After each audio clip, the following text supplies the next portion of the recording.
Bienvenidos, bienvenidas a todos los que van a participar hoy del evento Economía Social y Pueblos Indígenas.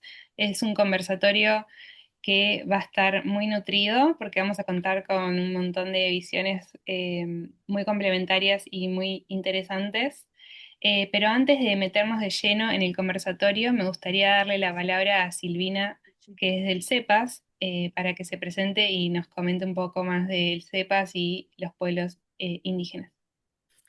Gracias, Antonella. Hola, buenas tardes a todas y todos. Bueno, en primer lugar, agradecer la participación de quienes están online y desde ya de los panelistas, ¿no?, que han accedido a formar parte de este conversatorio. Desde el CEPAS tenemos la idea y el objetivo de construir herramientas para pensar en serio, genuinamente, estados interculturales y plurinacionales.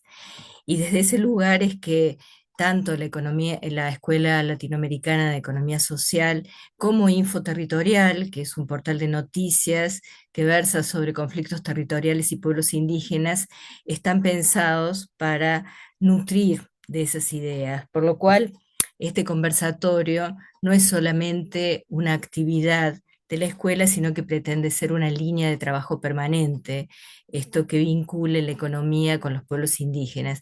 Y en 3 minutos me gustaría destacar al menos 3 aspectos pensando en esto. Lo primero tiene que ver con la ausencia, al menos en el campo jurídico. Yo soy abogada y nosotros trabajamos la interdisciplinariedad, pero en general nos nutrimos de aportes de la antropología, de la sociología, de la teoría política, pero nos falta la pata de la economía. Y entonces, en contextos en donde los derechos territoriales se han vuelto tan relevantes y son como una, digamos, reivindicación permanente y una demanda permanente de los pueblos indígenas, en realidad nos hace falta reflexionar y repensar. Y acá viene un segundo aspecto. El primero es la ausencia de los debates y la importancia de incorporarlos. El segundo tiene que ver con la relevancia, sobre todo en épocas en donde los bienes comunes naturales de los territorios se han vuelto tan valiosos y en donde estamos discutiendo sobre cuestiones tan elementales como el agua, por ejemplo, y donde se avanza, digamos, en la explotación y en el extractivismo. Y en ese sentido, pensar el aspecto económico es fundamental. Principalmente pensando no solo en una cuestión jurídica que tiene que ver con, digamos, nos preocupa la criminalización desde ya, nos preocupan los desalojos, obviamente, nos preocupa cómo garantizar la titulación colectiva. También es un aspecto súper importante, pero luego tenemos que garantizar el goce efectivo de ese derecho. Y en ese sentido hay que garantizar el control y la gestión del territorio. Y esto, digamos, viene de la mano de una reflexión económica. Y un tercer aspecto son los impactos. Nosotros hablamos desde el derecho, de los derechos indígenas, de, como ya mencioné, de los derechos territoriales, pero también, digamos, de 2 derechos que son medulares: el derecho a la autonomía, a la libre determinación, y esto solo es posible también garantizarlos en la medida en que, digamos, los pueblos indígenas puedan gestionar y puedan, digamos, desarrollar una economía que los haga no dependientes de otras estructuras del Estado. En definitiva, creo que la economía es un factor súper importante cuando pensamos en autonomía, cuando pensamos en libre determinación y también cuando queremos construir estados totalmente distintos o queremos transformarlos estructuralmente. Seguramente con las presentaciones, como decías, Antonella, desde diferentes miradas de Henry, Ignacio, Lalo, uno pueda llegar, digamos, a visorar, ¿no?, ese objetivo. Y bueno, y desde el CEPAS, intentar, digamos, como seguir convocando, no solamente, digamos, a conversatorios, seminarios y, digamos, otras actividades que puedan fortalecer estos debates, estas reflexiones. Así que otra vez, muchas gracias. Gracias, Silvina. Bueno, para todas las personas que estén interesadas en la temática de pueblos indígenas, los invitamos a conocer a Infoterritorial, que ahí André puso en el chat el link y después este conversatorio se enmarca en la Escuela Latinoamericana de Economía Social del CEPAS. Este es el segundo conversatorio que estamos llevando. Nuestra idea es y empezar a articular entre los expositores, lo que va a ser después la escuela, que lo estamos pensando para mitad de año, pero bueno, eso ya los vamos a ir noticiando de lo nuevo. Pasemos a las exposiciones, si les parece bien. Vamos a empezar, los voy a presentar a los tres y después empezamos con Henry. Bueno, empiezo con las presentaciones. Primero vamos a escuchar a Henry Chiroque Solano. Henry es egresado de la Maestría de Economía Social de la Universidad Nacional de General Sarmiento. Es licenciado en Trabajo Social por la Universidad Nacional Mayor de San Marcos, en Perú. Es especialista en economía social y comunidades indígenas, profesor de la Universidad Nacional de Quilmes y también es investigador e integrante del programa de extensión Construyendo Redes Emprendedoras en Economía Social y Solidaria. Después de Henry vamos a escuchar a Ignacio Renfinge, que es licenciado en Economía, magíster en Desarrollo Económico y doctorando en Economía Política. Investiga sobre pueblos originarios y desarrollo económico. Fue asesor en el Ministerio de Economía de la Nación y actualmente es profesor en la Universidad del Salvador y asesor en el sector privado. Y luego vamos a escuchar a Eduardo Alfredo Nieva. Eduardo es abogado, defensor sobre los derechos de los pueblos indígenas en el norte de Argentina y cacique de la comunidad indígena Amaicha del Valle en el periodo 2008 a 2022. Bueno, esa es la introducción de los expositores, así que ahora comencemos con Henry, que nos va a comentar, va a ser el que abra la cancha en este conversatorio, así que te escuchamos, Henry, tu exposición. Bien, antes que nada, buenas tardes. Agradecer la invitación de Cepas, también ahí, a Vale también que anda por ahí, por haber hecho el nexo. Con Vale trabajamos hace varios años en construir también un cuerpo teórico, principalmente también por el tema de hace más o menos 15 años, 20 años, había toda una discusión también de lo que era el buen vivir o el summa maña, el summa causai, un poco lo que habían traído toda la parte de la mirada de los pueblos originarios, tanto de los quechuas ecuatorianos como también los aymaras. Principalmente un poco lo que decía ahí Silvina, si no estoy mal, que hablaba un poco del tema de que se entiende un poco también por los marcos normativos, las constituciones y cómo esto impacta también en toda una estructura también del Estado, principalmente. Pero en ese caso, un poco lo que trabajo o trabajé y sigo mirando todavía es un poco el tema de, dentro de lo que es todo la mirada, lo que también se hablaba al comienzo, la mirada de la arqueología, la antropología, la sociología, la historia, la economía misma, cómo se entiende un poco todo esto, lo que es el tema de economía comunitaria o el tema de comunidad también. Algunas nociones desde ahí. Y lo otro también eso de la autopercepción o el planteamiento indicado en los marcos normativos de lo que son los pueblos originarios, con esa noción también de indígena, con esa noción también de este grupo de etnias o de naciones pequeñas, por decirlo, en ese sentido. Y desde ahí también un poco mirar también el tema principalmente desde de la arqueología, cómo se construye esa noción también de sociedad o de nación o de grupo. Y a partir de lo cual encontramos diferentes formas de mirarlo. O sea, uno dice, va, la parte andina, la formación social, económica por excelencia es el tema del Ayllu, que aparece allá muy, muy, pero muy lejos con lo que sería parte de lo que es los Tiahuanaco en el altiplano sudamericano, porque Si uno va 3.000 años atrás o 4.000, no vas a encontrar noción de Estado-nación.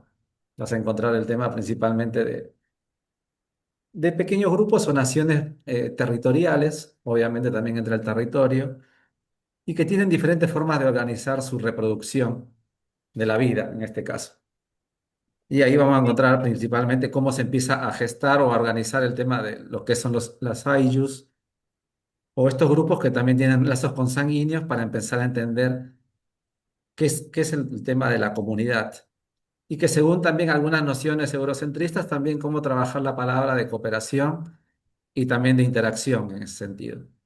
Hay muchos, hay muchos autores también que lo miran desde la arqueología eurocentrista, desde la antropología eurocentrista también, pero también ahí aparece el otro lado de lo que sería la mirada también desde la mirada también de lo que sería de la Via Yala o de lo que sería América, indicada de esa manera.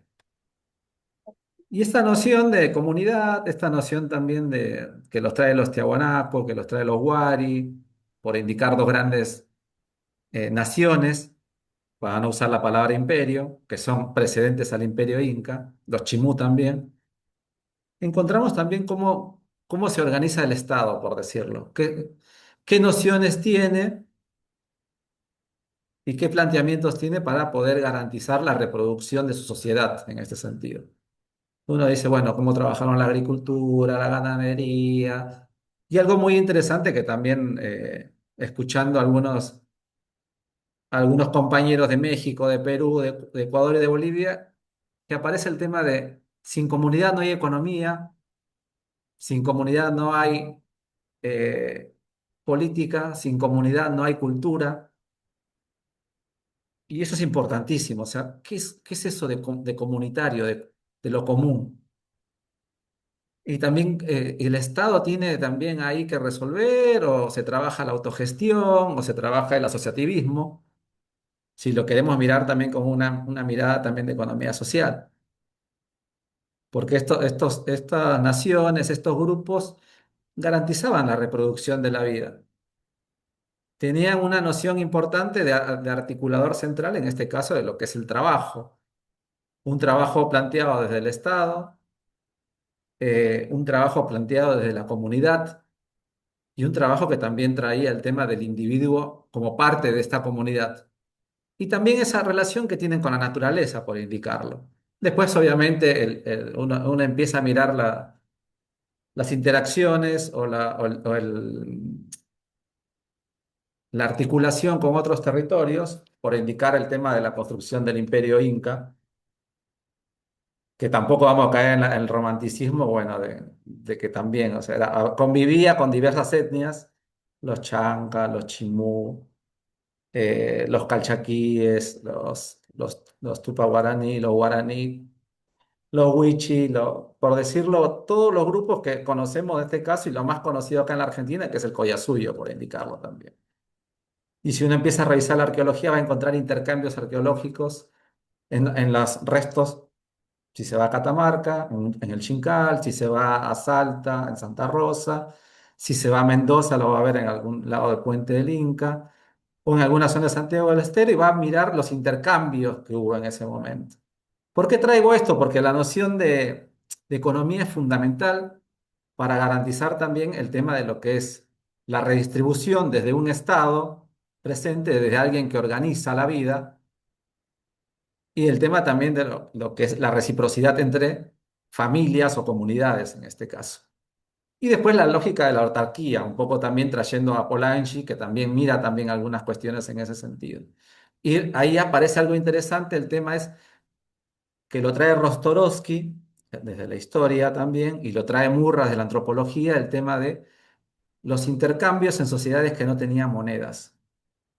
Esto lo planteo también desde el trabajo de territorio, de arqueología, de antropología, cómo funcionaba eso, cómo funcionaba que la complementariedad entre grupos que producían en las yungas la coca, alguna algunas frutas, algún alimento, lo podían intercambiar con los grupos costeños en este caso, o en el desierto, por decir a los atacamas, por indicarlo en algún caso, o bien en la parte de la selva, había intercambios. Y en la puna misma, por ejemplo, lo que sería el manejo de llamas y de los costeños para manejar también el tema del pescado, por indicar un tema de que hay intercambios en esa economía que a la vez también tiene algo más interesante y fuerte que es cómo se consideraba la naturaleza. La naturaleza era central, no es que era yo vengo, extraigo y vacío todo. Y eso lo vamos a ir mirando directamente en la construcción de esas grandes ciudades que uno tiene en la actualidad. O sea, uno si va a La Paz, va a encontrarlo en el Alto, va a encontrar grupos migrantes. Si uno se va a Tucumán, se va a Santiago, se va a Jujuy, se va al mismo Mendoza, se va al mismo Buenos Aires, se va a Santiago de Chile, se va a Arequipa, se va a Lima, se va a Quito, Bogotá, va a encontrar estos planteamientos de economía comunitaria que vienen muy fuerte arraigados de la zona rural. Cómo organizar la vida de la comunidad, principalmente en países que tienen problemas de reforma agraria, o bien, los latifundios gigantes.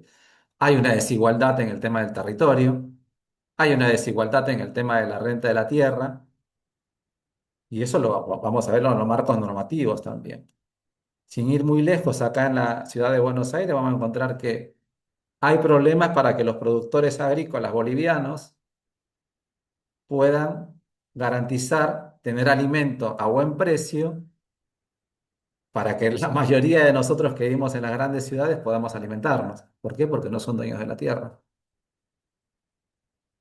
Y también el tema de la producción se le da también a esa desigualdad que existe en la producción del alimento, también por trabajar el tema económico también. Los campesinos o los grupos organizados, o los indígenas mismos, la Red Puna, uno mira también el Movimiento Nacional Campesino Indígena, cómo organiza y cómo produce el alimento y cómo llega también a las zonas urbanas, pero también primero cómo garantiza su reproducción en los territorios.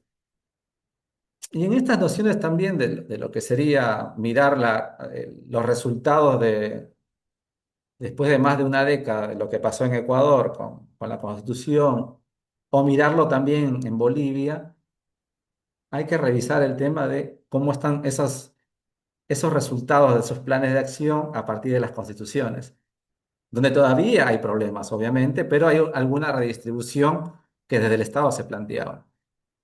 Esto lo traigo porque también directamente escuchando, viendo algunos relevamientos, o sea, hay mucho, como que medio se dejó de lado eso, pero los problemas siguen siendo los mismos, por decirlo. Sin ir también, o sea, muy lejos también uno lo mira en Santa Fe, cuando mira a los Wichi o a los Mocoví, a los Mocoví principalmente, encerrados en un solo barrio, con poca interacción o planteando también el tema de su lengua o el tema también de sus interacciones con lo que serían los criollos, por decirlo de esa manera. Lo mismo pasa en Resistencia, lo mismo seguro va a pasar en Salta o va a pasar también en el mismo Tucumán, ni decirlo en Jujuy, obviamente. Pero esto es interesante también traerlo, mirarlo, plantearlo, que estas instituciones que organizaban la vida dentro de lo que es la economía comunitaria, que vienen de formaciones sociales, históricas, económicas, como es el tema de la redistribución, que lo vamos a ver a partir de lo que sería la mita, que todavía existe en algunos lugares de América algún tema del sistema de llanaconaje todavía. Y si lo vemos en el tema también en el trabajo de las mingas, a partir de la reciprocidad, también existe todavía trabajo colectivo.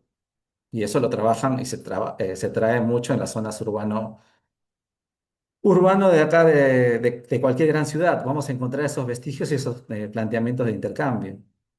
La otra vez conversaba con varias comunidades bolivianas, peruanas, que todavía en este contexto de crisis van a buscar desarrollar círculos de intercambio, círculos de ahorro.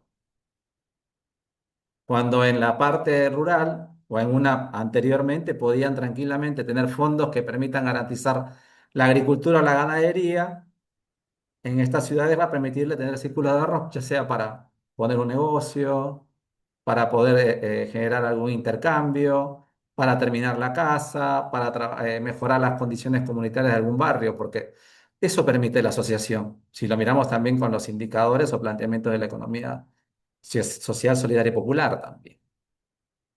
Y también el tema de lo que sería ese cuestionamiento que tenemos los hijos de pueblos originarios. O sea, si uno mira mi apellido, dice, ¿de dónde es el otro apellido Henry? No pega ni con chicle el Henry Chiró que dice. Mi apellido viene de una lengua muerta, del norte de Perú y del sur de Ecuador. Pero es una lengua que, si uno lo traduce tranquilamente, esa lengua dice muchas cosas lindas. O sea, ya mi apellido significa que soy un gran cantor. Pero esas cuestiones que a muchos pueblos originarios también, por homogenizarse y alienarse dentro de las sociedades, también se pierden. Y eso es interesante también mirar cómo poner en valor. Avísame, Antonella, porque yo puedo hablar 3 horas, no tengo ningún problema si ya estoy con el tiempo. 2 minutitos, Henry. No, y ahí principalmente, perfecto, un poco para revisar en este contexto de crisis también, ver las condiciones de vida de los pueblos originarios, de todas estas etnias, principalmente que tienen graves problemas para el tema de lo que es acceso a la tierra, desconocidos por los mismos estados-nación, tanto en su lengua como en su identidad, pero que son parte de la economía del día a día. Uno lo ve que viene haciendo circuitos cortos o circuitos mayoristas en el tema de abastecimiento de alimentos, cosa que me toca trabajar y que venimos trabajando, por ejemplo, con el Movimiento Nacional Campesino Indígena, con la Federación Rural, con algunos referentes del MT Rural. Hay conexión con la red PUNA, ver el tema de cómo, bueno, también visibilizar estas cuestiones y traerlo a la agenda también. Y también en este contexto de crisis, también ver, bueno, ver cómo garantizar o pensar mecanismos de intercambio, mecanismos de resolución de cuestiones de la vida, diría Coragio cuando trae el tema de reproducción ampliada de la vida, cómo garantizamos la vida misma en estas comunidades. Así que bueno, nada, por ahora después conversaremos un poquito más. Pero lo quería traer más de la parte histórica, la parte arqueológica y la parte antropológica para poder mirarlo, cómo todo eso aparece en las grandes ciudades y cómo aparece también en este presente. Espectacular. Sí, después vamos a tener un espacio, después de todas las exposiciones para el intercambio y consultas, así que yo ya tengo anotadas algunas. Así que gracias, Henry, por tu aporte. Ahora vamos a pasar a escuchar a Ignacio. Ignacio, más que nada, nos va a contar sobre su investigación en particular que está desarrollando. Y esta es una buena continuación con respecto a lo que introdujo Henry. Así que bueno, Ignacio, si querés comenzar. Bueno, gracias. Antes que nada, quiero agradecer a Cepas por el espacio, ¿no? Y especialmente también a Anto por extenderme la invitación a este lugar donde creo que ella, por el espacio académico que compartimos, habrá notado que soy un apasionado del tema de los pueblos originarios y el estudio de sus problemáticas de desarrollo. Así que celebro esto y soy muy agradecido por eso y también a los asistentes, ¿no? A las personas que nos están escuchando. Como bien anticipaba Anto, lo que yo voy a presentar y explicar es un poco una investigación que estoy realizando en el marco de mi doctorando y en el marco de la maestría que ya finalicé. Básicamente, la investigación en la que trabajé y estoy trabajando es un nuevo enfoque que trata de poner una mirada diferente en la cual se estudia el desarrollo económico de los pueblos originarios, lo cual, como bien anticipaba Henry y Silvina, es un tema que economía y pueblos originarios no siempre se trata. Por suerte, cada día se trata más, pero sucede en pequeños nichos de la economía, que es principalmente lo que se conoce de los aportes de la economía feminista del sur, ¿no? Los escritos de las mujeres que pertenecen a las etnias. Entonces, sí que existe, pero imagínense, nosotros que nos dedicamos a la economía, llegar a esos textos, a esos conocimientos, es toda una aventura. Entonces, lo que pretende esta investigación es a partir de la lectura que hacen estas propuestas que provienen de los pueblos originarios, tratar de hacer una propuesta nueva de cómo estudiar el desarrollo económico de los pueblos originarios. Entonces, esa es la esencia de la investigación. Y para partir, me gustaría poner un poco de contexto, que probablemente muchas de las personas que están presentes lo saben, pero bueno, hoy en día los pueblos originarios presentan grandes desafíos. Primero, una inconsistencia en que en las últimas décadas presenciaron un avance importante en el reconocimiento de sus derechos, no así en su aplicabilidad a la realidad. Hay muchos textos escritos, Naciones Unidas ha redactado muchos informes, pero aún así las condiciones de vida de los pueblos originarios no mejoró en el mismo ritmo en el cual se fueron reconociendo estos derechos. Incluso hay un estudio de CEPAL muy interesante donde se utiliza la estadística, la probabilística, y encuentra que por el simple hecho de pertenecer a un pueblo originario, uno tiene un casi 3% más de probabilidad de nacer en pobreza extrema, lo cual es un número fuerte y como verán, hay pequeños espacios donde la economía empieza a aportar temas a la problemática. Entonces, a partir de este contexto y esta realidad, nosotros cuando investigamos el tema fue, ok, esto está pasando, pero no vamos a leer lo que dicen los textos básicos de economía del desarrollo, ni los manuales que todo el mundo conoce, ni los papers de la academia. Veamos qué dicen los pueblos originarios al respecto, por qué están atravesando la situación.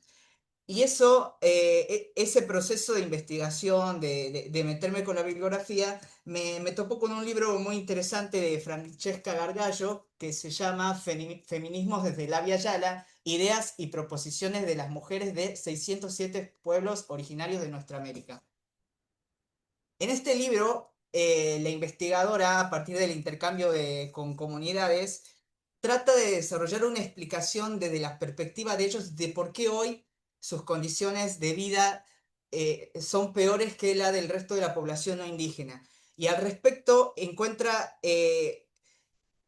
la observación de que esto se debe a que la noción de buen vivir, como bien señalaba Henry en un momento, la noción de buen vivir que tienen los principales organismos de ayuda, Banco Mundial, Naciones Unidas, está construida desde una cosmovisión elitista, colonial, machista y racista. Entonces, ¿qué implica todo esto? Dicen los pueblos originarios dos cosas. Primero, que es contraria a la cosmovisión que ellos entienden de lo que es bueno para una sociedad, como bien también lo explicaba Henry. Y por otro lado, y que no es menor, que esta noción de buen vivir de los principales organismos internacionales opera en su contra. Entonces, esto es un poco el contexto sobre el cual yo dije, ok, esto está interesante.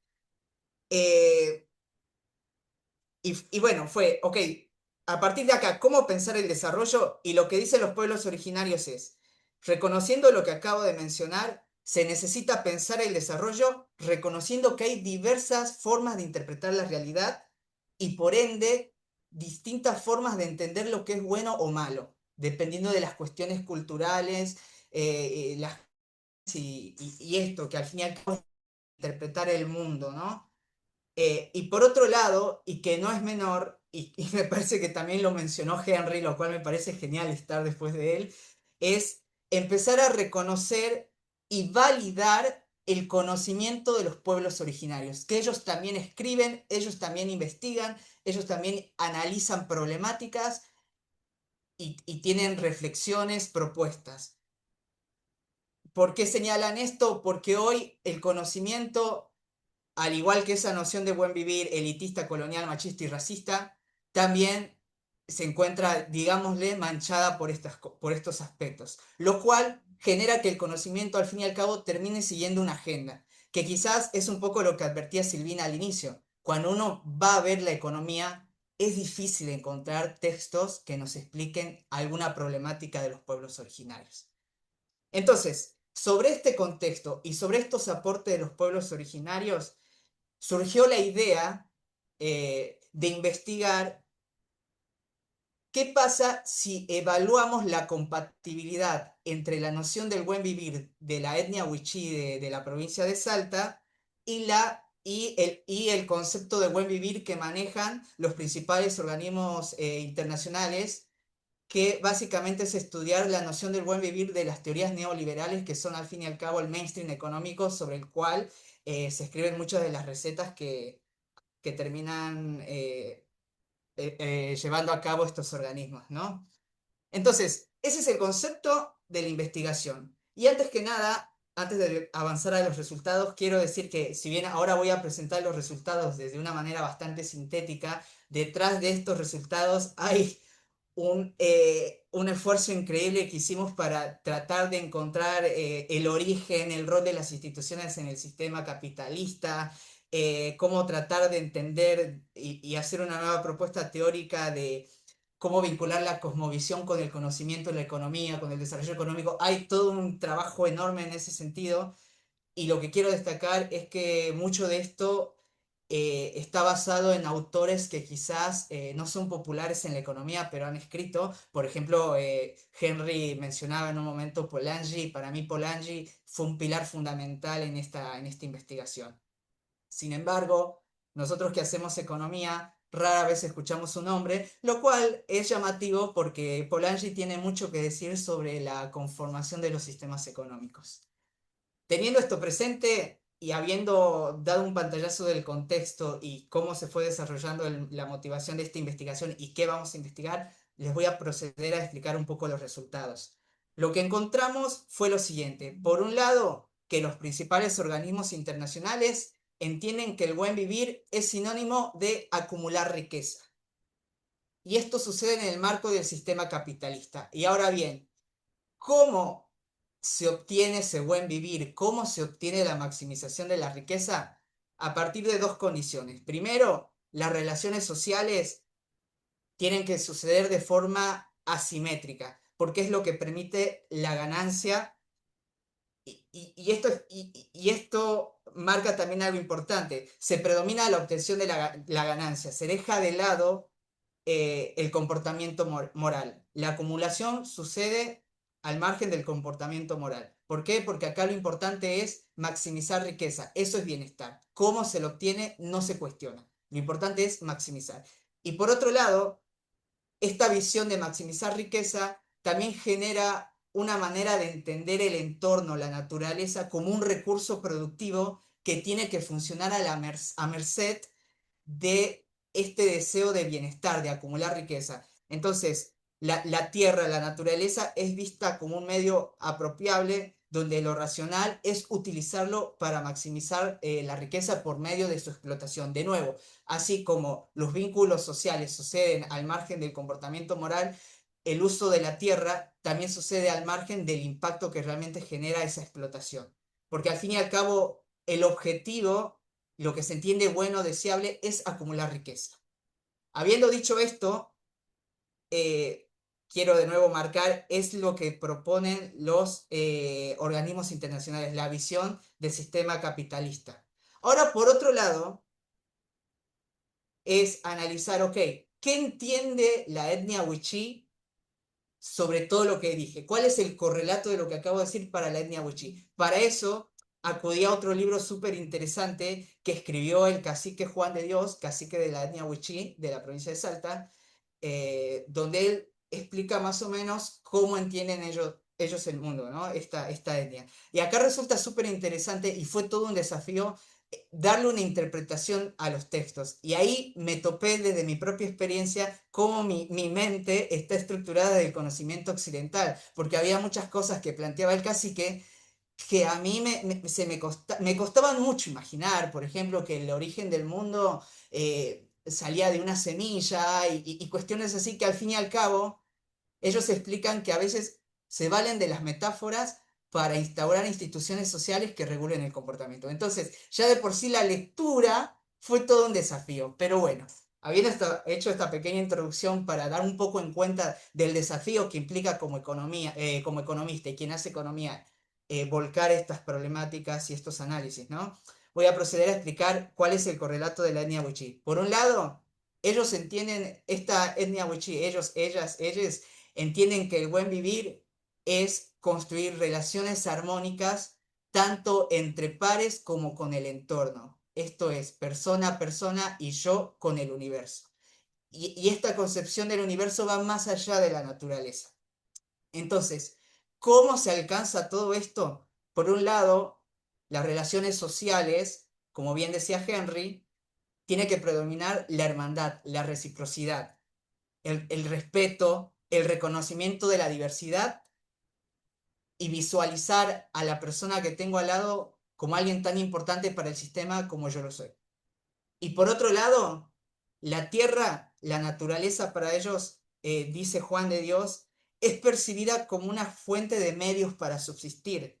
Fíjense la diferencia con el pensamiento de los organismos internacionales del sistema capitalista. Hablamos de medios de subsistencia, ya no hablamos de un medio para obtener riqueza. Y por otro lado, Juan de Dios dice que la naturaleza además es fuente de conocimiento y se entiende como una extensión del ser, por lo cual a la naturaleza hay que respetarla y hay que cuidarla, porque hacerle daño es hacernos daños a nosotros mismos. Entonces, recapitulando, muy breve, si me siguieron entre mis idas y vueltas, habrán notado que hay diferencias muy fuertes en cómo se conciben las relaciones sociales y las relaciones de las personas con el entorno. Entonces, a lo que arribamos en esta primera etapa de la investigación es que no son compatibles las cosmovisiones de la etnia wichí y de los organismos internacionales, ¿no? Partimos de nociones donde el buen vivir se define de maneras distintas y por lo tanto las relaciones sociales y las relaciones con el entorno también, lo cual sugiere que aunque pareciera que existe solo un sistema económico, también al margen están sucediendo otros sistemas económicos y que esa interacción entre los sistemas, entre el sistema capitalista y el resto de los sistemas genera tensiones, genera problemas y entre esos problemas están justamente la invisibilización de determinados actores sociales, la explotación de estos actores sociales, como así también la explotación de la naturaleza. Entonces, muy resumido, eso es la conclusión a la cual hemos llegado en este primer avance de la investigación, que por supuesto, siempre lo digo, en el doctorado pretendo profundizarlo un poco más, quiero seguir intercambiando diálogo con especialistas, con personas entendidas del tema, porque seguramente hay mucho por decir que todavía no dije y bueno, todo a su tiempo, pero como siempre digo, en el marco de la investigación económica y pueblos originarios, todo granito de arena va sumando, ¿no? Así que bueno, gracias. Gracias, Ignacio. Em, Acá en el chat aprovecho justo que Eugenia pregunta Ujú. el título del libro que mencionaste. Ok, lo repito. Feminismos desde la Via Yala, ideas y proposiciones de las mujeres de 600 pueblos en nuestra América. Es Francesca Gargallo la autora. Gracias. Buenísimo, espectacular. Cómo nos contaste de tu investigación, la verdad es muy relevante y queda perfecto para escuchar ahora a Eduardo Nieva.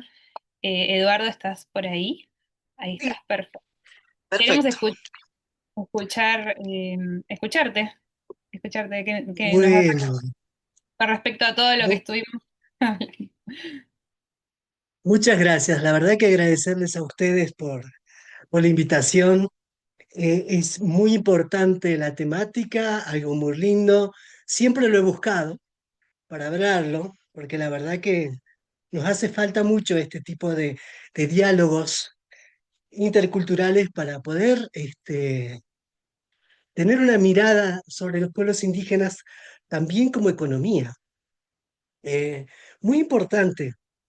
Y la verdad que agradezco a ustedes y a los expositores que me ilustran para seguir esta investigación, para seguir trabajando, para seguir asesorando. Yo soy abogado y hemos trabajado en Amaicha.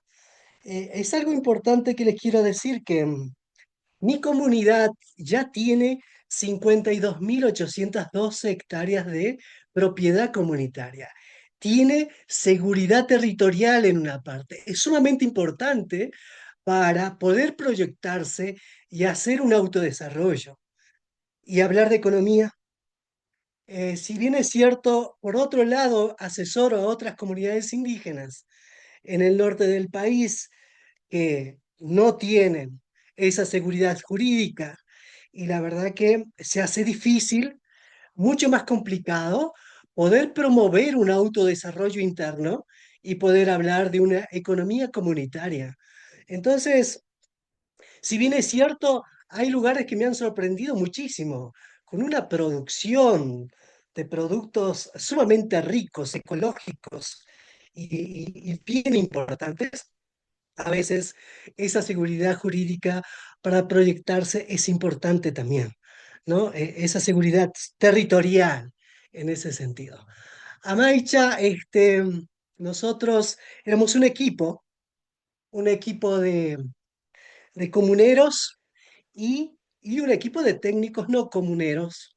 Y cuando nosotros fuimos elegidos para llevar los destinos de la comunidad, convocamos a los técnicos y hicimos como 4 reuniones inmensas que se trabajaba el FODA, ¿no?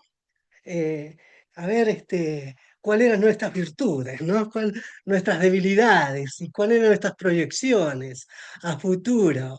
Y fue bien interesante porque hubo mucha participación de jóvenes y en esa proyección nuestra hemos llamado al proyecto de Amaicha, le hemos llamado el buen vivir de los Amaicha, ¿no?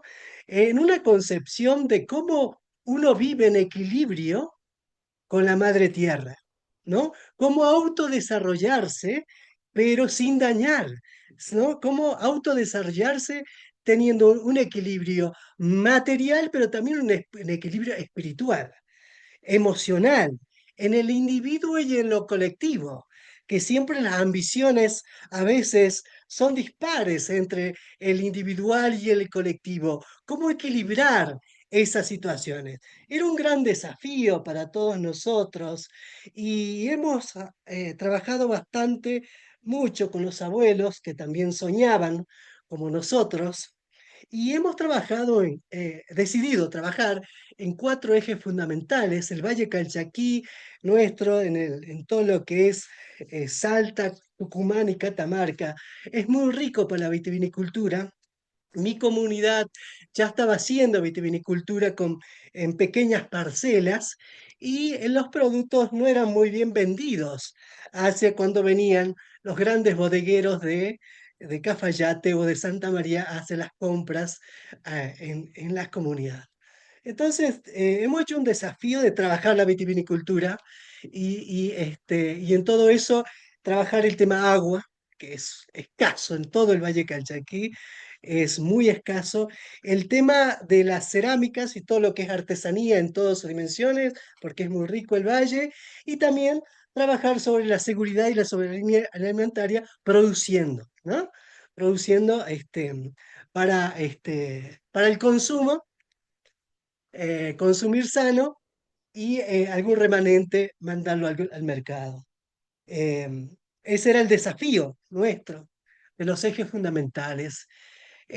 Para la bodega comunitaria que logramos hacer una empresa comunitaria, nos llevó 7 años. 7 años y con diversidad de problemas, ¿no? Eh, Menos mal que había un consejo de ancianos que te animaba permanentemente y fue una articulación entre lo que es la comunidad, el gobierno provincial, gobierno nacional y organismos internacionales con distintas líneas de financiamiento, pero que nosotros lo readaptábamos a nuestra cosmovisión. Y la verdad que toda esa lucha, que no fue nada fácil, llevaba momentos que estábamos por los cimientos, con columnas y todo, y decían se acaba el financiamiento, no había más. Entonces, volver a hacer nuevos desafíos, y fue permanente eso, pero el objetivo estábamos seguros que lo íbamos a lograr y el sostén de la asistencia de los abuelos hizo que logramos un resultado concreto. Y la cuestión es dónde encuadrábamos nosotros en el tema de este gran desafío de una empresa comunitaria, por ejemplo, como una bodega, ¿no? ¿Cómo encuadrarla? ¿No? Y entonces nosotros tenemos una personería jurídica nacional, ¿no? Un solo quit y tenemos un título de propiedad comunitaria. Entonces, ¿cómo inscribirnos, no? El Instituto Nacional de Vitivinicultura, por ejemplo. No, son 60 productores, tienes que traer 60 quit de cada uno de ellos. Eh, No, perdón, pero tengo un solo título de propiedad comunitaria y todo es un solo sujeto, ¿no? Esta producción. En consecuencia, no voy a aceptar eso. Bueno, los técnicos, algunos nos sugerían en vez de comunidad indígena, que nos readaptáramos a lo que era una cooperativa, que era lo más parecido en el marco del asociativismo y todo ello, que era lo más parecido. Hablábamos internamente nosotros y decíamos, no, basta de readaptarnos a una forma que no es la nuestra. Nos tienen que respetar nuestra esencia, nuestra forma. Hemos hecho resistencia un par de años y hemos logrado que nos respete tanto la FIP, ¿no? como el Instituto de Vitivinicultura. Y la FIP nos solucionó también, porque era un tema muy complicado, porque se discutía mucho la distribución de esa ganancia, quién la llevaba, el cacique, el consejo de ancianos, quién, ¿no? Eh, Porque esa empresa comunitaria, la bodega, el productor era dueño a su vez y era dueño de la propiedad comunitaria también. Algo muy atípico en toda esta concepción, pero muy rica en esencia para trabajarlo, para, para no luchar, que se respeten nuestras formas y nuestra cosmovisión. Entonces, lo que hicimos es convencer a la FIP, nos solucionó con un punto de venta uno que el punto, el común era para todos los proyectos de la comunidad y el punto de venta uno era para control de ellos en la comercialización y decía bodega comunitaria. Una facturación con el mismo logo y todo de la comunidad y el mismo quit, pero con un punto uno a los fines de que este organismo pueda controlar ello. ¿No? Porque no se llevaba a nadie la ganancia, ¿no? Volvía el propio productor, daba equilibrio al propio productor. No es que alguien se llevaba esa ganancia hacia afuera, no, eso no hemos logrado nosotros en esos 7 años y medio, y la verdad que no, es diferente en la forma. El Instituto de Vitivinicultura también aceptó un solo título de propiedad y un solo quit.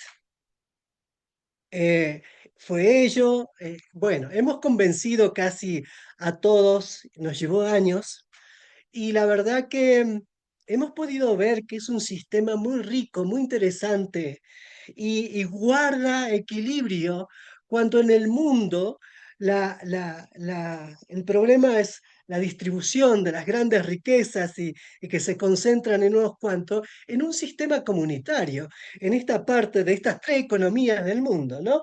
La pública, la privada y la economía social, ¿no? Nosotros encajamos en eso, ¿no? Con una cosmovisión diferente. Y hay una diversidad de pueblos indígenas, una diversidad en esa cosmovisión de la economía social y solidaria de pueblos indígenas que le dan sus propias características de esa cosmovisión económica y otras, ¿no? Características. Entonces, la verdad que este, es interesante ver cómo uno se puede proyectar a futuro en una escuela, en aprender, en investigar, en proyectarse, en asesorar a comunidades que hacen desafíos hermosos de cómo autodesarrollarse y he visto que sí es posible, he visto que sí es real, pero vuelvo un poquito atrás. Cuando tenemos seguridad jurídica es mucho más fácil en nuestros territorios. Cuando tú puedes disponer y administrar tus recursos naturales. ¿no? Porque según tu cosmovisión lo usas y lo gozas a ese equilibrio de uso y goce que puedes usar en ese marco de satisfacción comunitaria y personal para proyectarse hacia el futuro.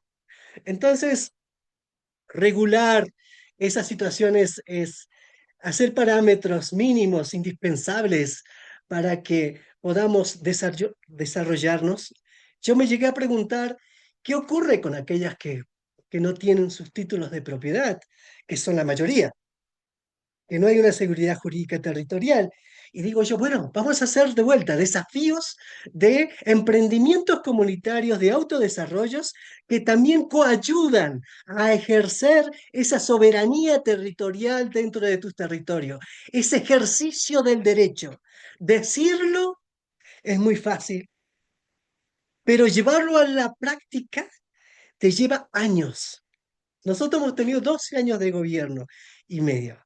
Y lo que nos faltó a nuestros proyectos comunitarios de economía social y solidaria, de economía comunitaria, es la formación, la capacitación de jóvenes con las nuevas ciencias y las nuevas tecnologías en el marco de la comercialización. Ahí nosotros no hemos llegado, no hemos sido habilidosos preventivamente, sabiendo que es uno de los problemitas de la economía social y solidaria. No hemos llegado a prevenir esa formación del recurso humano. Vino cambios de gobierno, todavía lógico que sigue la bodega en pie, proyectándose con algunas cuestiones internas, pero pienso que se van a solucionar pronto y la proyección está. Fue complicado, ¿no? Llevar a una práctica concreta de una empresa de producción en una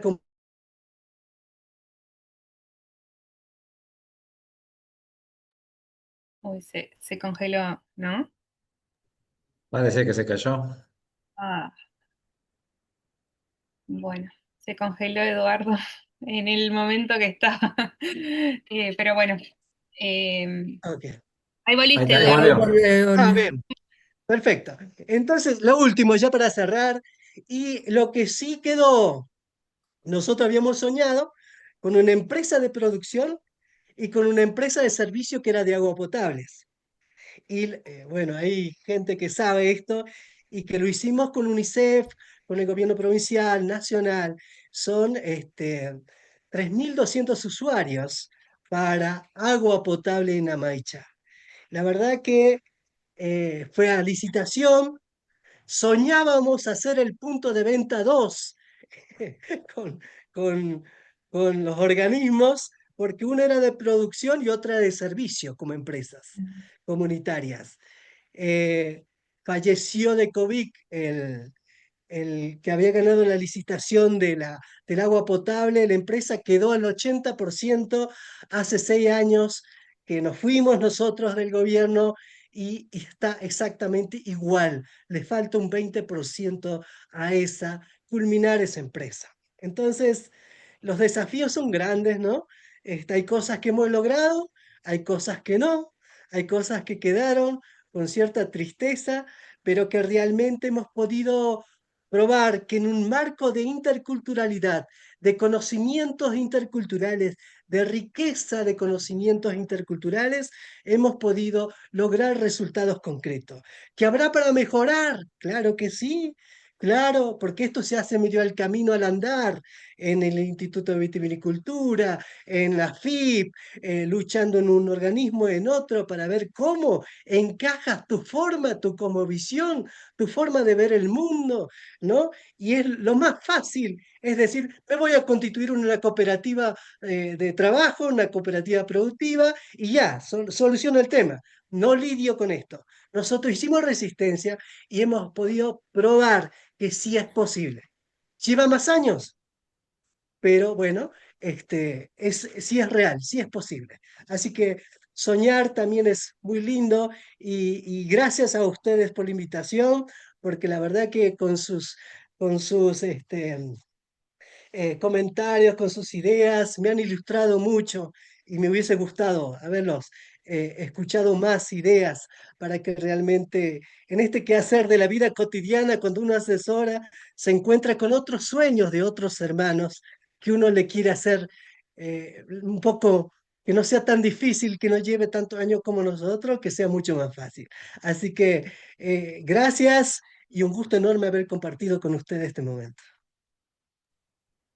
Gracias, Eduardo, por traer tu experiencia, la parte práctica. Tuvimos de todo, teoría, práctica en las exposiciones, investigación, territorio, así que buenísimo, espectacular escucharlos a los tres. Ahora vamos a pasar a una ronda de consultas e intercambios. Estuvieron escribiendo en el chat, por lo que estoy viendo. Si desean prender los micrófonos y alzar la voz o levantar la mano y damos la palabra, vamos a arrancar con las consultas. Yo antes que nada quería cerrar con una pequeña reflexión que tengo al escucharlos, es nada, que también medio lo dijo Ignacio, que nosotros como economistas, todas estas alternativas no se nos presentan en ningún plan de estudios, no están ni cerca. Entonces, este espacio de debatir dentro de la Escuela Latinoamericana de Economía Social del CEPAS, estas alternativas al sistema en el que estamos, que a veces es muy difícil pensar en una alternativa al sistema capitalista, que encima ponga la vida en el centro, y con todas las dificultades que se encuentran al intentarlo coexistir con otras normas, es muy rico. Así que, bueno, si querés, Silvina, ya que levantaste la mano, comenzar con las reflexiones, preguntas, comentarios. Sí, gracias, Santo. Bueno, muchas gracias a los tres, muy interesante. Yo quería preguntarle a Lalo, porque bueno, nos conocemos, conozco algo de Amaicha, y me resulta súper interesante la reflexión después de haber sido autoridad. Vos fuiste cacique, delegado comunal, y bueno, obviamente que la economía no está, digamos, no es ajena a la política y el proyecto de bodega comunitaria tampoco lo es. Y entonces quería preguntarte cómo ha sido, digamos, la evolución del proyecto. Vos decís que la bodega sigue en pie, cuando vos eras autoridad, ahora que no lo sos, y cómo, digamos, sostener un proyecto que, bueno, tiene obviamente una pata fuerte en lo colectivo, en una construcción política de la provincia, que bueno, Tucumán tiene sus aristas, y también la nación, donde es profundamente individual. ¿Cómo se hace para mantener todos esos equilibrios? Con el punto de partida desde ya que coincido de que, bueno, de que tienen, digamos, el título colectivo, ¿no? Y eso marca una diferencia enorme con la mayoría de las comunidades indígenas en el país que no lo tienen.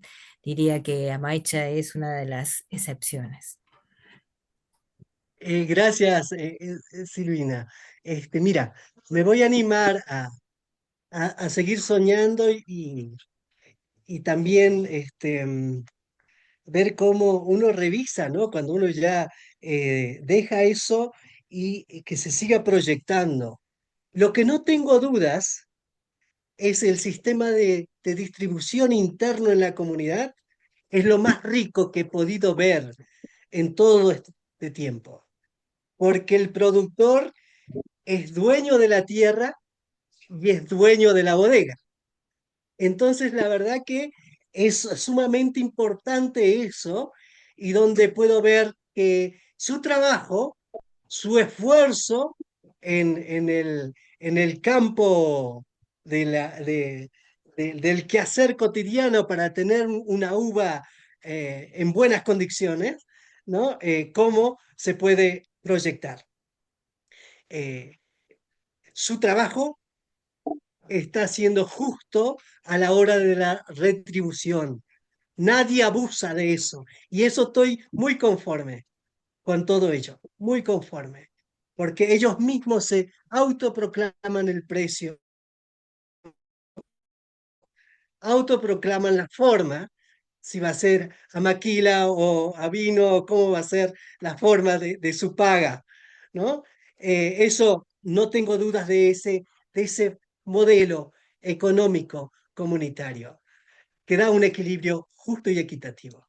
Ahora bien, pienso que deberíamos haber preparado mucho más recurso humano a medida de la construcción, a medida ya de la comercialización, deberíamos haber formado más jóvenes.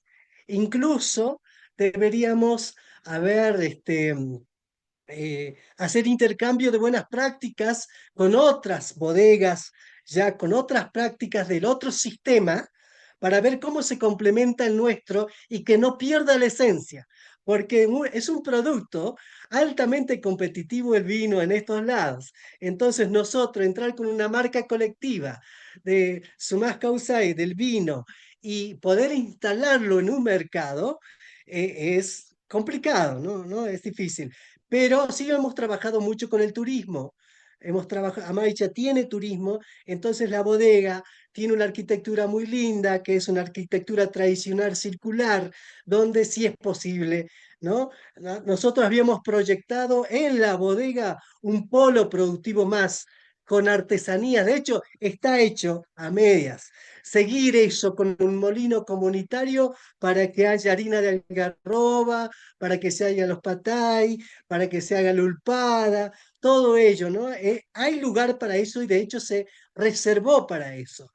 Tenemos que darle continuidad, pero pienso que yo decía, tendríamos que haber formado unos 3 4 jóvenes, ¿no? Mujeres y hombres, para que realmente sean algo así como gerentes comunitarios de ese emprendimiento productivo, de eso.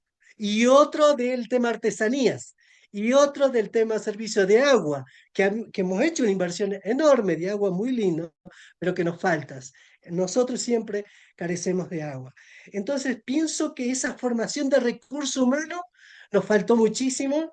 Deberíamos haberlos prevenido antes que nos fuéramos unos 2 o 3 años, así coayudáramos a los gobiernos subsiguientes que ese recurso humano esté formado, ¿no? Y la verdad que pueda ayudar a las decisiones políticas de la comunidad, porque son decisiones políticas que viene el nuevo gobierno, pero a su vez tiene un emprendimiento comunitario que tiene que tomar una decisión de economía comunitaria. ¿Cómo sostener un emprendimiento? ¿Hacia dónde se va a proyectar con ese producto? ¿Cómo hacerlo mejor a un producto?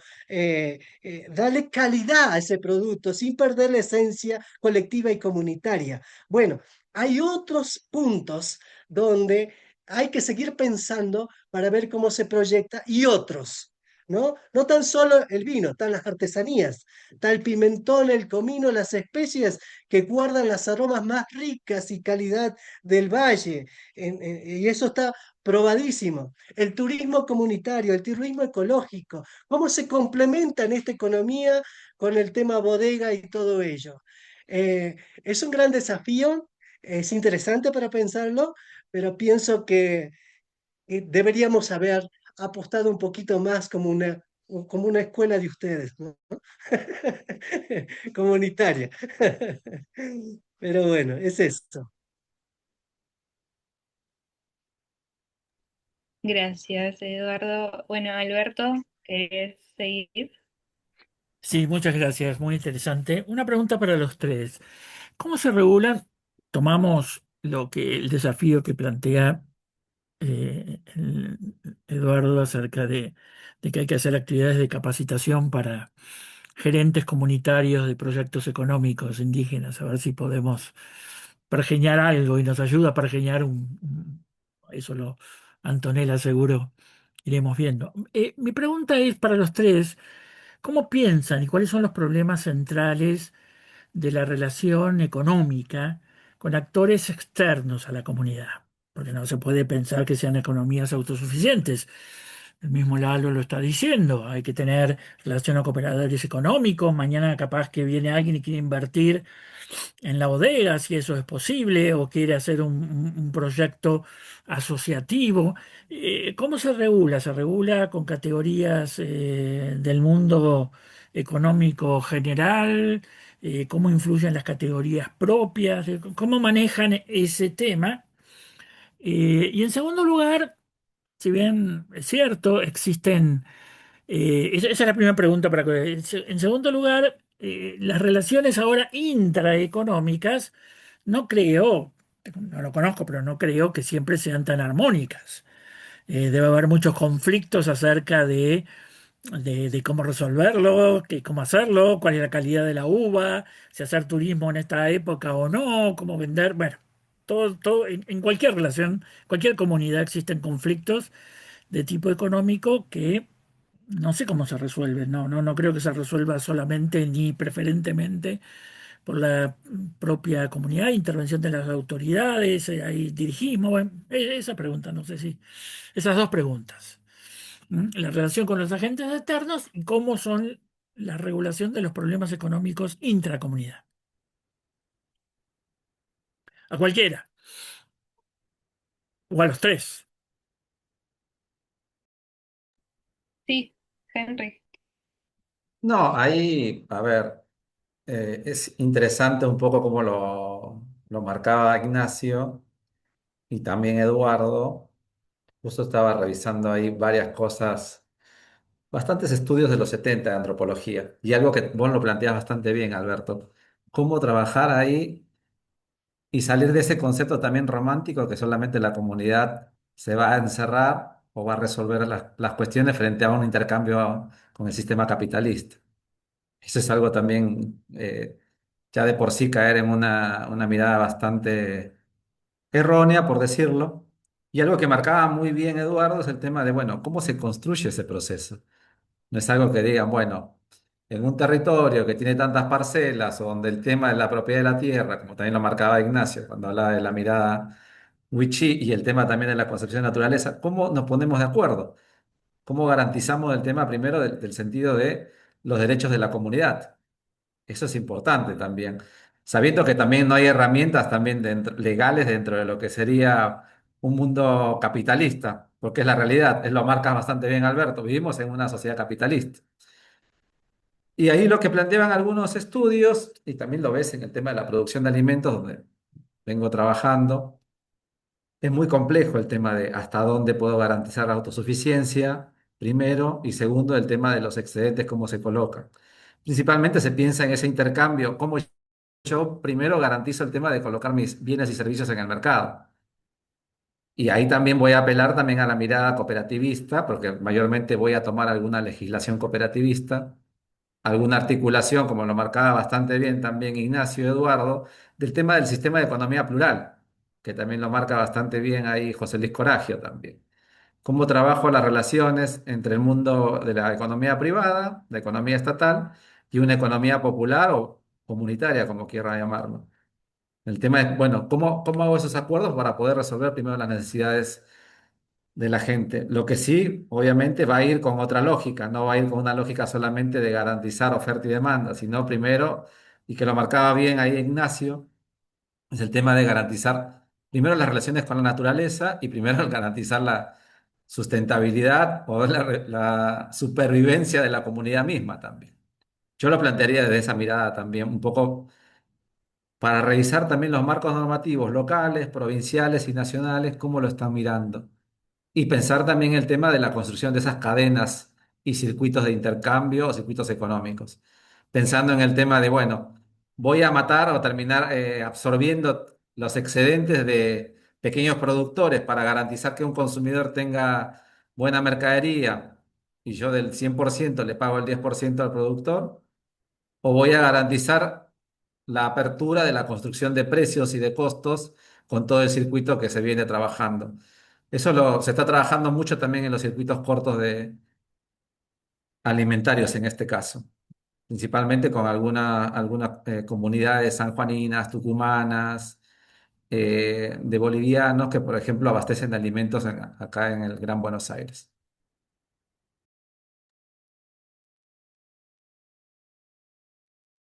Eh, Gracias. A ver, voy a opinar un minutito. Ah, no, ahí está, ¿cómo se llama? Hacemos Ignacio. primero Está Ignacio y después Ignacio. Eduardo.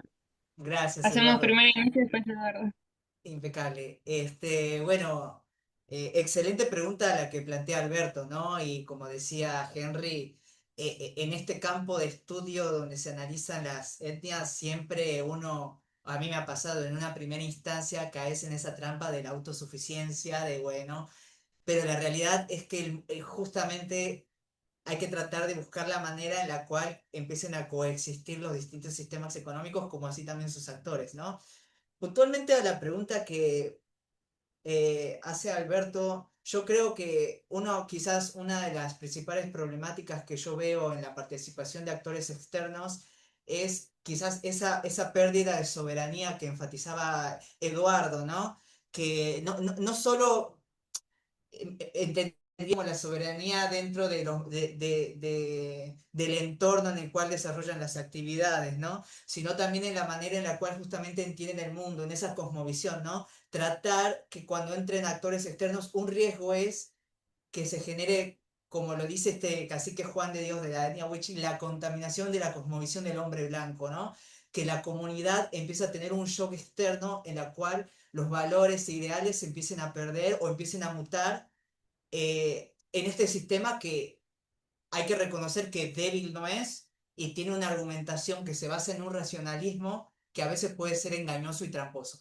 Entonces, me parece que eso es uno de los principales problemas que puede salir del trabajo con actores externos, lo cual no quiere decir que hay que rechazarlos, hay que incluirlos, como bien decían, la realidad es que hoy en día se necesitan inversiones, se necesita una colaboración, ¿no? Entonces me parecía interesante como pensar dentro de una solución dentro de esta problemática, lo que mencionaba Eduardo, ¿no? La formación no me acuerdo bien el término que mencionaba de estos gerentes, ¿no? De ir formando cada vez más un grupo más estable que determine cómo funciona ese sistema de producción, ¿no? Para que quizás cuando empiecen los intercambios con los actores externos, no se genere un shock de cosmovisiones que termina operando de forma contraria a la comunidad, ¿no? Eso es un poco la lectura que yo puedo hacer de este lado. Eduardo. Muy bien.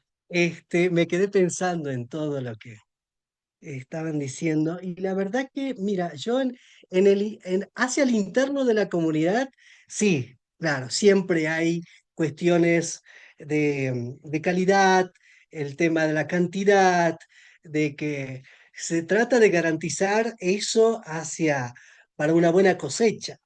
Y la verdad que sean los mismos esfuerzos, esa afinidad comunitaria, ¿no? Este, y siempre sí, sí hay problemas, se promueve mucho el diálogo.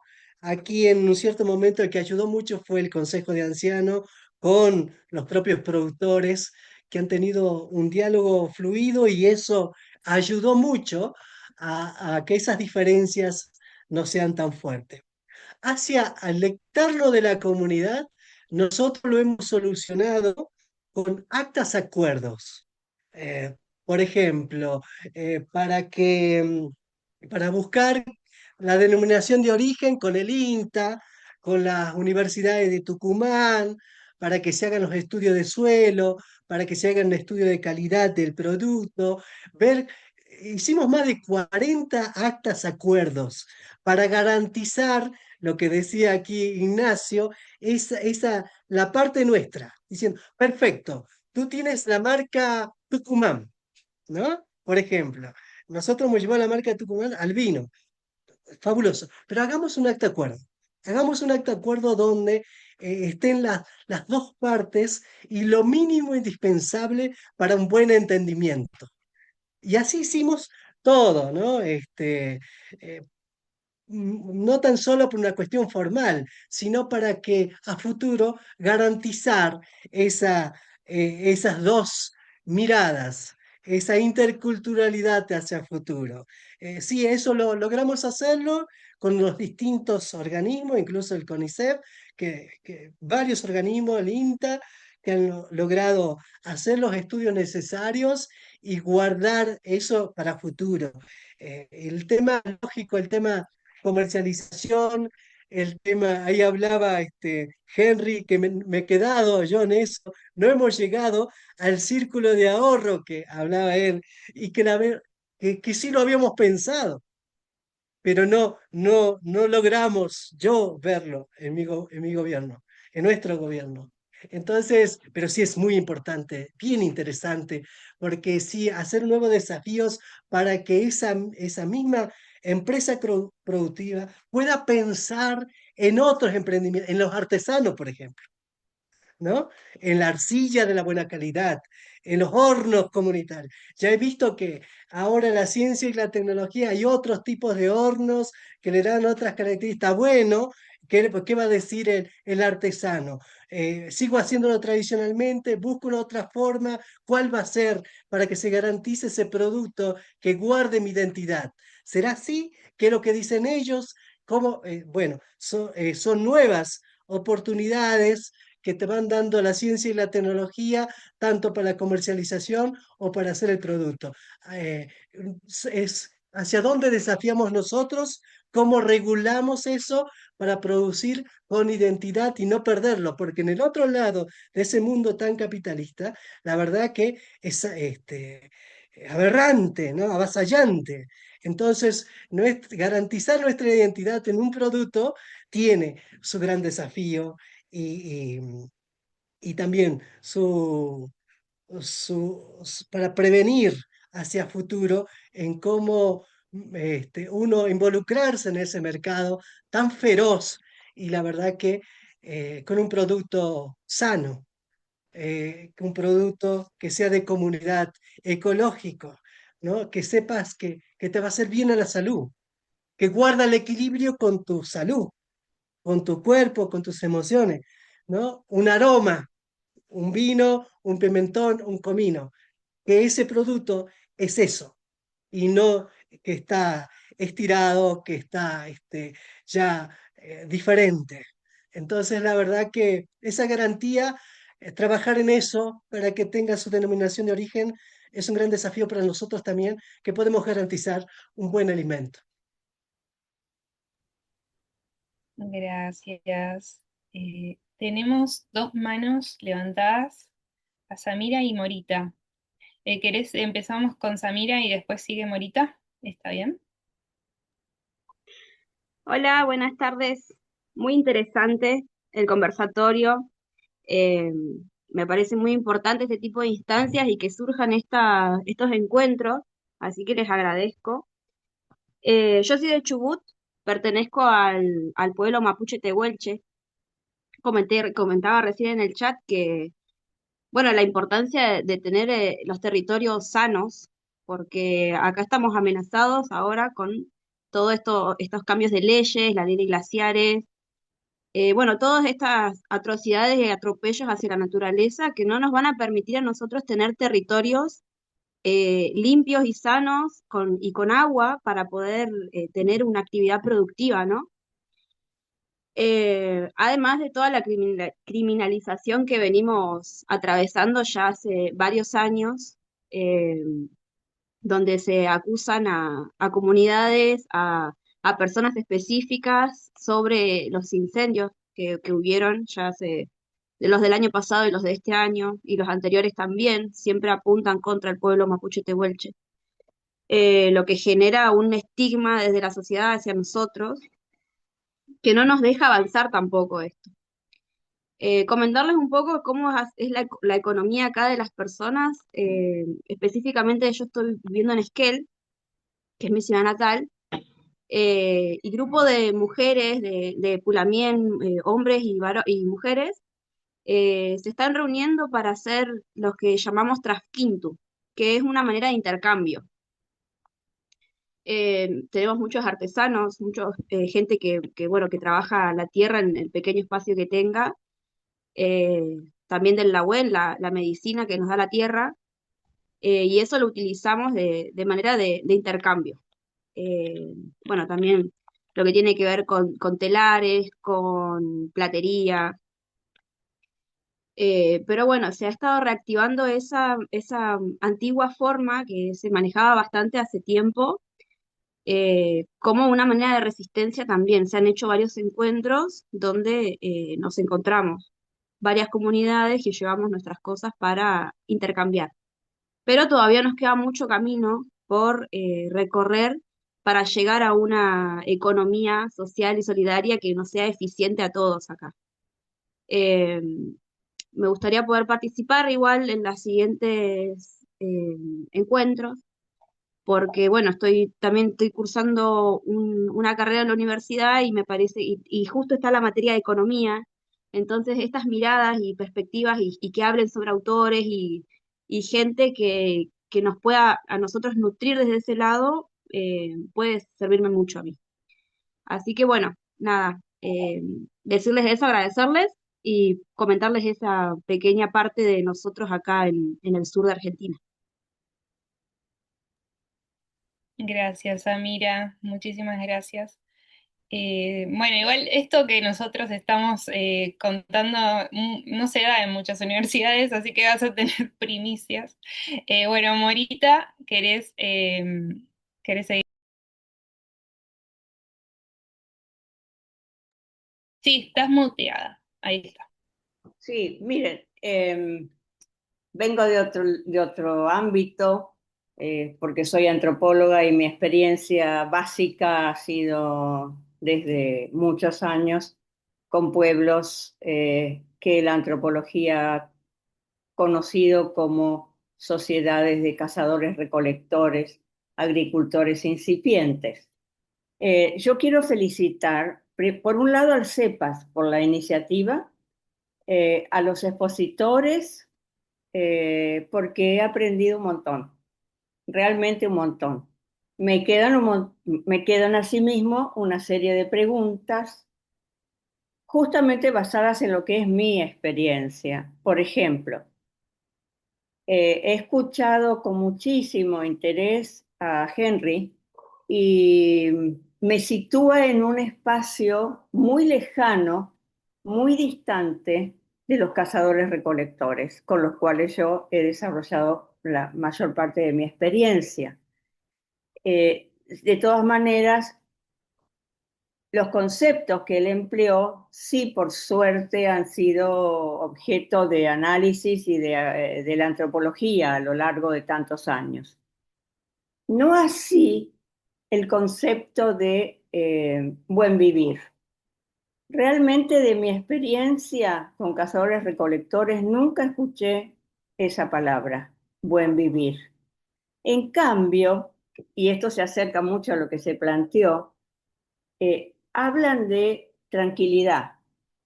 Alguno de ustedes habló de armonía por ahí, no sé si fue Ignacio, pero cuando uno pregunta entre los wichí, por ejemplo, o los com, o los mbuya guaraní, los mocoy, cómo piensan, cómo se sienten, cómo están, bien, tranquilos. Es decir, expresan desde ese pequeño vocablo lo que sería incorporado en la idea del buen vivir, que a mí justamente buen vivir me suena más cercano a Occidente y al capitalismo, que es la idea de bienestar, ¿no? La idea para mí, por supuesto, de bienestar no es la idea que persiguen muchas de las comunidades con las cuales yo he trabajado. Y entonces, por eso digo que estoy aprendiendo un montón y lo que hoy se ha hablado aquí es como, siento también, una especie de puntapié inicial para continuar, porque me parece que tanto la experiencia de tu análisis, Henry, histórico, antropológico, arqueológico, etcétera, y la experiencia viva de Lalo, son dos elementos muy importantes para continuar desarrollando. Eh, por otra parte, hay también diferencias respecto de las formas de organización de lo que nosotros hemos llamado comunidades. Las comunidades son diversas Entonces, puede haber comunidades con una organización de tipo, no quiero decir piramidal, pero sí con cierta jerarquía, como puede ser un lonco entre los mapuches tehuelche, ¿no? Un inar lonco, o Lalo, vos corregime, pero también hay una figura así muy central. Y nosotros hablamos entre cazadores recolectores, a veces de jefes se usa la palabra en español y se dice caciques, ¿no es cierto? Pero ellos, cada uno tiene su palabra para nombrarse, que es el nombre de la autoridad. Sin embargo, esa autoridad no tiene poder, entre comillas, poder para proponer algo para llevar adelante colectivamente. Eso es un trabajo que hay que hacer seguramente y se estará haciendo. Por ejemplo, la Cajonal con la cual yo trabajo empezó siendo un grupo de 26 comunidades, hoy son 232, porque justamente estamos todos bajo, y eso me pareció interesante también de la exposición de Lalo, la pelea que ellos dieron para tener una única personería jurídica, ¿no? Donde están todos contenidos con una única forma de nombrarlo, porque esa es la pelea que ha tenido la Cajonat, y realmente me hace acordar bastante a algunos casos que se trataron en Canadá, como el caso Lovelace, ¿no? Famoso caso Lovelace, de esta señora que se había casado con un no indígena y que se le impedía volver a su territorio, ¿no? Por la ley nacional. Y entonces esa es otra dificultad que está ahí. Y insisto, y aquí termino, me parece muy rico todo lo que hoy ustedes nos han comentado, y me gustaría muchísimo que se pudiera continuar este, profundizando, y quizás Lalo dijo cosas muy fuertes en torno a lo muy organizado que están, pero también ante ciertas preguntas, él plantea que existen dudas, ¿no? Si todos están así tan encerraditos en el mismo concepto, y plantea algo muy interesante, que es lo que a veces creo que falta, y es la formación de nuevas generaciones. Lalo hablaba de formación de estos jóvenes para que sigan trabajando desde la, desde la bodega o se vayan profesionalizando, pero en general, porque tiene que estar entre dos mundos, ¿no? En el mundo de la pelea, como lo planteó Lalo, ¿no? Y también el mundo de la afirmación y reforzamiento de lo propio, ¿no? Así que felicitaciones, un gusto haberlos escuchado. Muchas gracias, Morita. No sé si algún expositor quiere reaccionar, Henry. No, me quedé un poco con lo de Samira y un poco sobre todo de Morita. Muchas gracias ahí por el compartir. Eh, un poco también el tema de dónde, de qué universidades también hablan de estos temas, que también está en el chat saliendo, y también lo trajo bastante profundamente ahí Ignacio. Es un poco también mirar ahí algunos referentes de lo que es la denominada economía social solidaria acá en Argentina. Un poco revisar a Pastore, revisar a Coragio, también a los compañeros, por ahí vi a Gustavo también, a los compañeros de la Universidad 3 de Febrero. Hay diferentes planteamientos también ahí.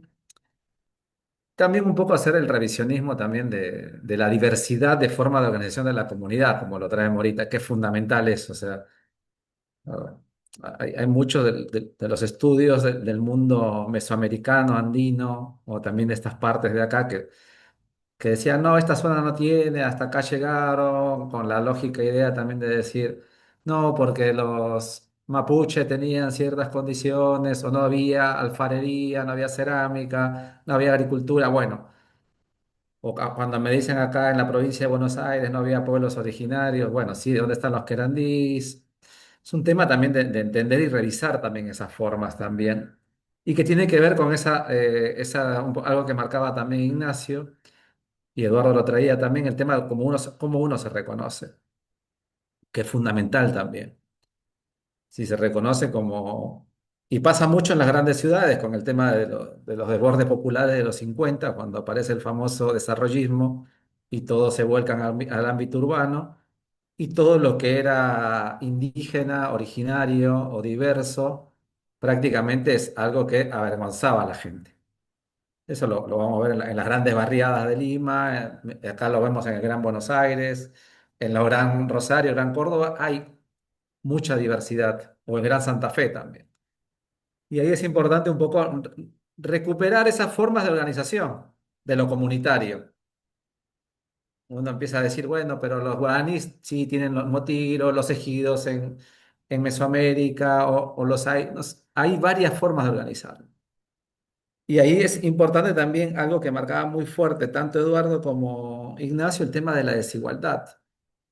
Siempre vamos a correr detrás, porque también hay una mirada muy eurocentrista en el tema de economía también, en el tema de la construcción de sociedades, que siempre lo blanco, lo bonito, lo europeo, va también plantearse en la mirada también económica.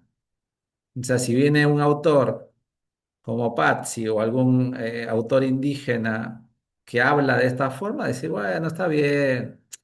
O se pone de moda el tema, algo que también lo cuestionaba y lo traía muy bien ahí Ignacio, ¿qué lógicas del buen vivir vamos a usar?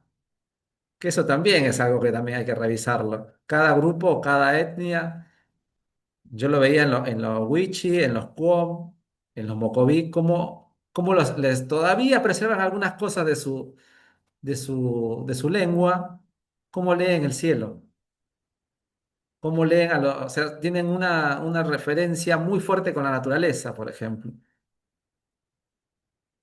Y lo miraba muy fuerte también antes de la llegada de la construcción de ese imperio inca, y que todavía hablan algunos dentro de lo que sería la filosofía andina, son cosas que estaba mirando, el tema de los bioindicadores. ¿En qué sentido? ¿Cuándo va a haber sequía? ¿Cuándo va a haber temporada? Un poco lo que decía Eduardo, muy fuerte el tema de los abuelos. El que tiene más años sabe más que el otro, y que también tiene que preservarse eso. Que uno dice acá, bueno, un adulto mayor no sirve para nada en el mundo urbano, pero en el tema de lo que sería el tema de la mirada de la filosofía, la otra vez escuchaba, decía, bueno, ¿cómo se miraba la corriente del niño? Que es lo que está pasando ahora en América, en Sudamérica, hay corriente del niño. Miraban bioindicadores de dónde posicionaban el tema de algunas aves, sus nidos, si lo hacían cerca al río, si lo hacían en un árbol cerca al río, o lo llevaban a algún cerro, y ahí te decía más o menos cómo lo miraban. O si en noviembre miraban 11 estrellas, no, iba a haber mucha lluvia, va a ser buena temporada. Y si había 3 o 4 estrellas, eso principalmente en lo que sería pueblos de la zona central de los Andes. Y uno empieza a escuchar y dice, es un tema de cómo el ser humano está conectado con la naturaleza. Y no toda esa lógica también eurocentrista de la religión.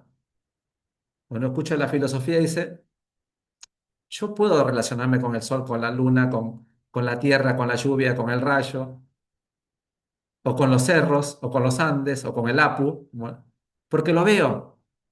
Pero en cambio, el eurocentrismo, vos crees en un Dios que no lo ves. Y eso es algo interesante que se revisa, se estudia tanto en la arqueología, tanto en la historia, tanto en la antropología, que es lo que trae también Morita, que está bueno cómo lo trabajamos, y también la noción de poder dentro de lo que sería la comunidad, que lo traía muy bien Eduardo. ¿Cuál es la noción de poder? ¿Cómo se trabaja el conflicto? Y no es un tema de conflicto que yo voy a agarrar y no voy a tener esas discusiones para construir algo nuevo. ¿Cómo organizo el territorio? Pero bueno, nada, me voy a ir a cualquier lado, era un poquito para traer eso.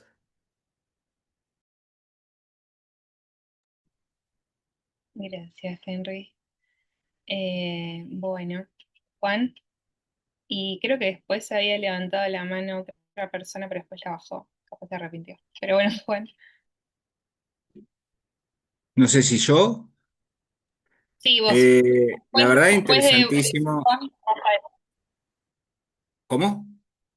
Ah, ¿Vos, la verdad me Juan? resulta más que... de nuevo, perdón. Me resulta más que interesantísimo todo lo que he escuchado. Yo soy de una provincia de La Pampa, que no la nombraste, Henry. Te faltó, ibas nombrando todas y no nombraste la mía, que es la única provincia de la República Argentina que tiene todos los departamentos con nombres indígenas. Nosotros somos ranqueles, Bien, ranculches, que somos unos derivados de los mapuches y de los tehuelches, los y nos patroncitos. consideramos el último bastión de la indígena, porque fueron empujados de todos lados y quedamos acá en el centro, en lo que es Calel. En La Pampa hubo un proceso allá por los 60 en donde se les otorgó tierras de manera individual a las comunidades, chacras de 625 hectáreas a cada uno, y me acordaba lo que decía el Eduardo, que les pedían un quit por cada uno, y acá ya en los años 60 se les dio un quit a cada uno, no se les dio como comunidad, y eso trajo la degradación de las comunidades. ¿Por qué? Porque cada uno después cuidó su quintita, se hicieron un poco más capitalistas, nos hicimos, y tratamos de adaptarnos a las comunidades occidentales y no a la realmente Ranquel, que era la que se vivía acá en La Pampa. Luego en los años 90 hubo un proyecto que se llamó Rumbo al Oeste, que a mí me pareció muy similar a lo que fue la conquista de América o el encubrimiento de América, porque fuimos como sociedad Winca, en la que pertenezco, ¿no? A ponerles casitas amarillas con techitos de chapa al lado de los ranchos que se le decía de adobe y paja, y nadie quería ir a las casitas amarillas con baños e inodoro porque nadie comprendió, ni nadie preguntó, ni nadie se interesó en ese momento en determinar si esa era la idiosincrasia del pueblo al que se estaba tratando de asistir como Estado. Entonces siempre se los vio a los indígenas desde la simpatía cuando Eduardo hablaba de las artesanías y demás, y acá en La Pampa no progresó la comunidad indígena. Si bien tenemos mucho indígena, porque convivimos de chicos, todos buscamos en nuestra familia en una época que fue moderno a ver si teníamos algún antecedente, yo lo encontré y dije, wow, qué bueno, y quedamos ahí. A partir de la pregunta viene, y sobre todo creo que un poco para Eduardo, en el 94 se agrega el artículo del inciso 17 al artículo 75 de la Constitución Nacional y se declaran los pueblos preexistentes, los pueblos indígenas, las comunidades indígenas como pueblos preexistentes. Y no pasó nada, me parece, con ese artículo, con ese inciso. Y tuve la oportunidad de ver Colombia, un poco Bolivia en alguna vez. Y ahí yo siento que hay un estado indígena, porque la Constitución de Colombia, por ejemplo, determinó que la sociedad indígena va a tener sus propias leyes, va a respetar sus orígenes y demás. Nosotros en Argentina tratamos de occidentalizar a la comunidad indígena, más allá de flagelarla y de invadirla. eh, ¿Qué pasó? Y creo que Eduardo por ahí un poco, no sé si Henry también y Ignacio, que me pareció brillante la exposición de Servime Ignacio cafecito. también. A ver, Catri. No. Listo, las activado. Sí. Perfecto. A ver, mira, es real, ¿no? De 1994, la verdad que hemos tenido varias legislaciones y pienso que el estatus jurídico de Argentina es sumamente rico, importante, ¿no? El normativo, el 169, el artículo 75 y 17, el ejercicio del derecho, el tema, ¿no? Las políticas públicas a los fines de que sea efectivo ese ejercicio del derecho. Y tienen que nacer desde los organismos con pueblos indígenas. Y no se dio, no se da, seguimos esperando. Y la verdad que esa pregunta que usted hizo, Juan, también yo me la hice muchas veces porque uno a veces vuelve con una angustia terrible desde las comunidades cuando ve las realidades, ¿no? Sin agua potable, con los desalojos, viviendo sobre las rutas. Es duro, difícil. Eh, ¿Qué se hace con todo esto? ¿Dónde están? Entonces, la verdad que pienso que la formación de los líderes a los fines de llevar el ejercicio pleno del derecho no es una tarea fácil. Sé que lleva años, sé que es difícil, pero hagamos las dos cosas. Exijamos el cumplimiento de la ley, nos organicemos para eso, debemos organizarnos, pero también formar recursos humanos, líderes, a los fines de que busquen la multiplicidad y diversas formas de ejercicio del derecho. Llevarlo a cabo, y no es una tarea fácil, es una tarea difícil, pero la tenemos que hacer, la tenemos que llevar a cabo, porque la verdad que de quedarse a esperar y de los títulos de propiedad comunitaria y de la ley de propiedad comunitaria que ha estado tantos años en el Congreso y uno apuesta a veces ideológicamente y no se dan las cosas y sigue esperando y pasan los años, hace una ley y no se cumple la ley, trabajo para hacerle la ley, trabajo para que se cumpla la ley. Y la verdad que es cómo nosotros volvemos a los cimientos, a la esencia y volver a, a- a esa formación de que se puede ejercer el derecho. En un ámbito intercultural, ya, ¿no? Porque la verdad que los tiempos son muy complicados en estos momentos y pensar en un autodesarrollo ahora en las comunidades con todo lo que es minería, todo lo que es la explotación de recursos naturales y todo ello se complica totalmente. Entonces, eh, tener la humildad de ver cómo hacemos un paso atrás para dar tres pasos adelante, pero viendo cómo nos formamos, ¿no? No es una tarea fácil. Hace poquito, hablando de autodesarrollo, de economía social y comunitaria, hace poco he tenido la posibilidad de participar en México en esas reformas. Vengo de un lado u otro, ilustrándome y pude participar en eso.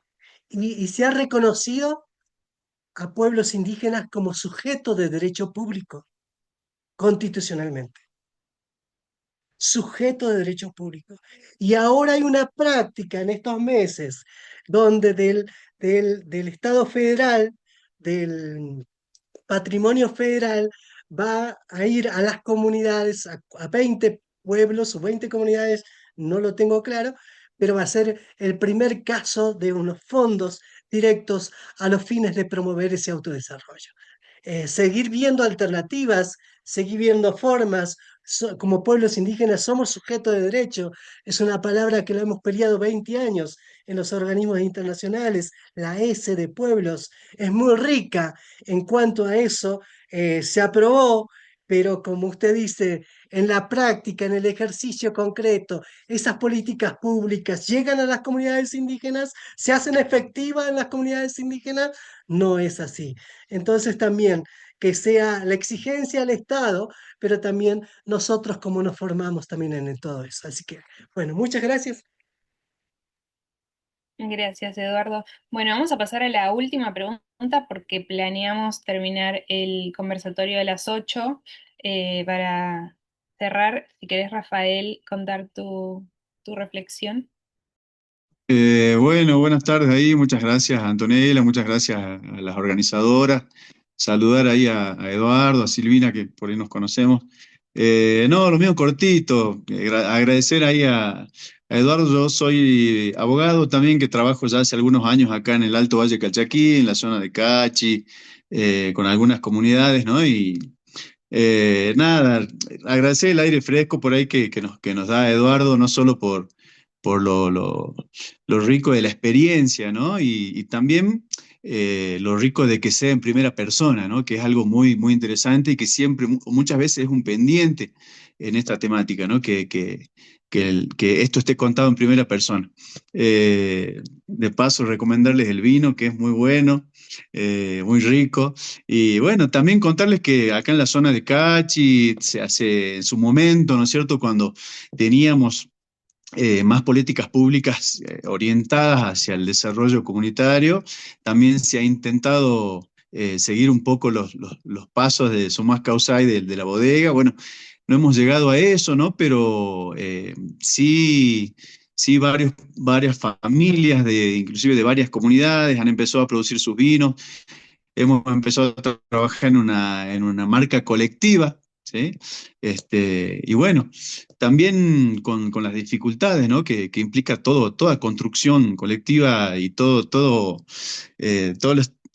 la conflictividad que implica, ¿no? Estar en territorio. Hoy en día, inclusive, con todas las dificultades económicas que atraviesan las familias en los territorios, respecto de, digo, no solo del acceso a la tierra. Hoy estamos a 20 años de la 2660, que en muchos casos es un pendiente, ¿no?